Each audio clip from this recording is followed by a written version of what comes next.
Oh, that. Yeah, that's gorgeous. There's some birds up there too.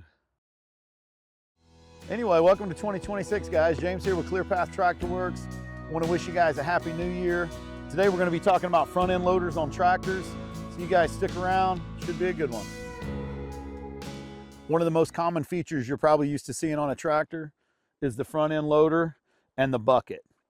Now, if you're in the market to buy a new tractor, you want to be certain that your tractor comes with what's called skid steer quick attach, or in the case of a John Deere would be John Deere quick attach. And I'm going to demonstrate how easy it is to change out the equipment on the front of the loader. So if you look right here, we have some locking pins in the bottom, and these are going to slip right into these little tabs on the bucket. Now, the way that we will disconnect these is just using these handles here, and it's as simple as that. Now, if we unlock the other handle, I'm going to jump in the cab. I'll show you guys real quick how this works.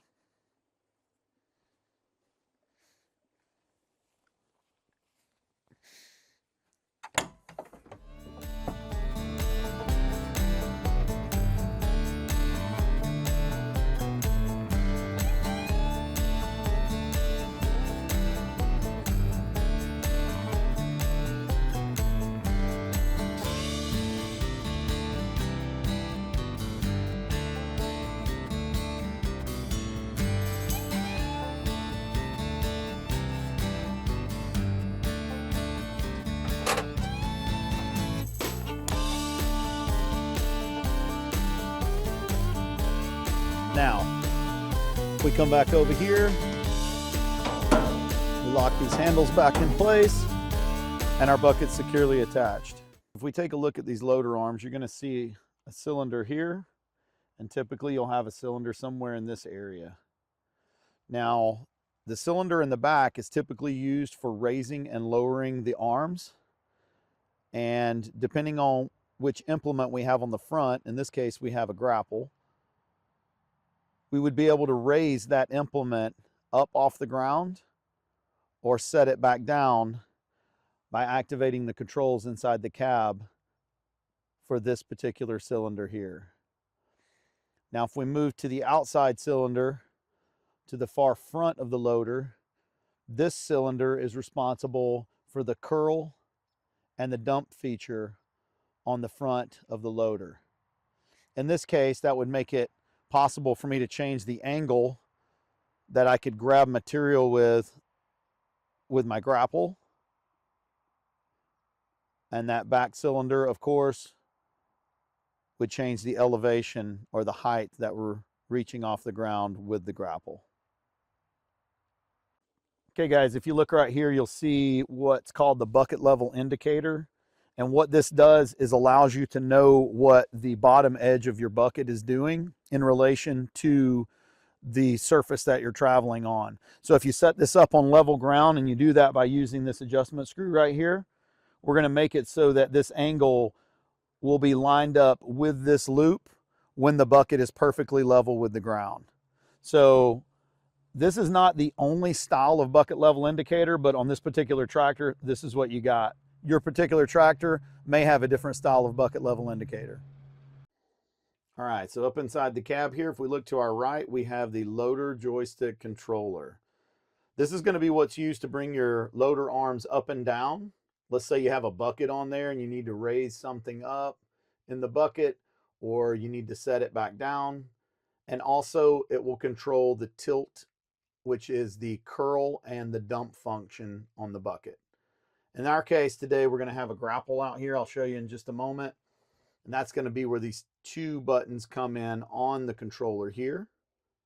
We'll talk about those in just a little bit. Basic controls of the joystick are going to be bringing it back or toward the operator to raise the arms. Going forward, if we're looking to push the arms back towards the ground, we're going to move that in towards the operator if we want to curl the bucket up, and if we want to dump the bucket out, or if we want to rotate it downward, we will move this to the outside towards the right side of the tractor. That's your basic functions. Now we'll turn the tractor on and I'm going to show you how that operates. All right, so we got the tractor running. We're going to turn up our RPMs a little. Now, if you'll notice, I'm bringing the RPMs up above the idle speed. This will also dictate the flow of hydraulic fluid through the pump, which is going to determine how responsive or how sensitive your controls are for your loader. I'll go ahead and show you the raising of the arms here. Now, this does not affect the curl feature on the bucket or the front end attachment. In our case, we have a Grapple today, but I'm going to go ahead and raise those arms up, and you'll see I'm pulling back on the controller. Now, if we want to take the arms back towards the ground, we're going to push forward. And there's also a feature on the downward motion called float. Float's going to be used typically for grading or when we would like the front end attachment to contour to the ground as opposed to having force pushing into the ground. And the way that we activate the float function, we're going to go forward, which is going to drop the bucket down, and then we're going to lock it into place. Typically there's a detent in here and you'll feel it bump in, and then when we want to stop the float function, you'll hear it pops back out and goes back to its neutral position. All right, pulling the joystick back to raise the arms. Moving the joystick to my right to allow the feature to curl towards the ground. Moving the joystick back to the left to rotate up.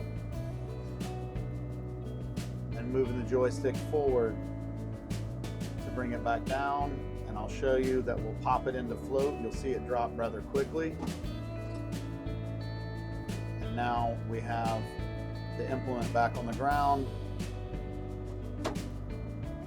And that poppy here is moving that joystick back out of the float position.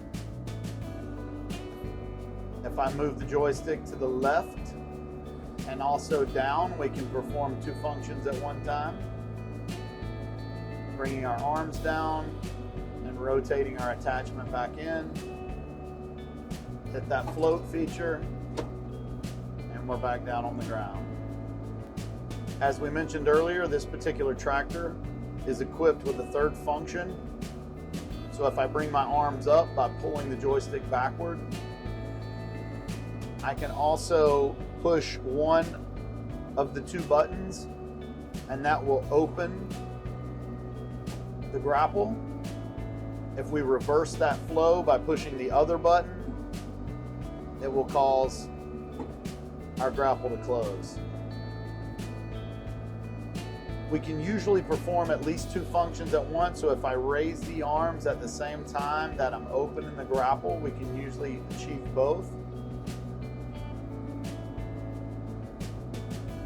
If I push down and I close the grapple, we can get those to work at the same time. And in some rare occasions, you can be extremely delicate and potentially get three functions to work at one time. So we'll demonstrate the speed of the arms raising and lowering at idle.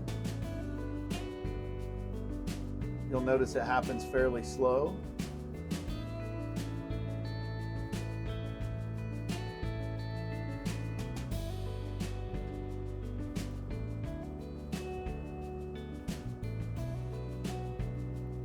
If we raise the throttle or the RPMs up on the tractor,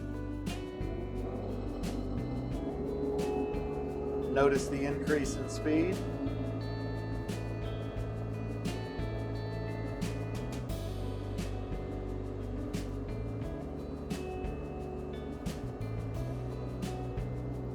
If we move those RPMs up even faster,